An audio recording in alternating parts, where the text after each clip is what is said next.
So ఇప్పుడు ఎవరైతే ఇల్లులు కోల్పోయారో వాళ్ళు హైకోర్టుకో సుప్రీంకోర్టుకో వెళ్తే వాళ్ళకి న్యాయం జరిగే అవకాశం ఉంది కదా అలాంటప్పుడు. చేయట్లేదు, అదే కదా నా బాధ.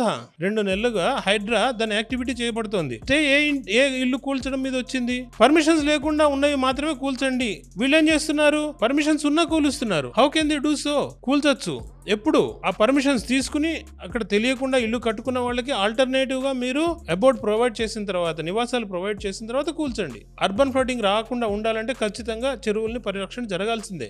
కానీ చెరువుల పరిరక్షణ at the cost of whom? It should be at the cost of the government. It should be at the cost of the corrupt officials who have given the permissions, not the public who have taken permissions and have constructed their houses earning penny and penny.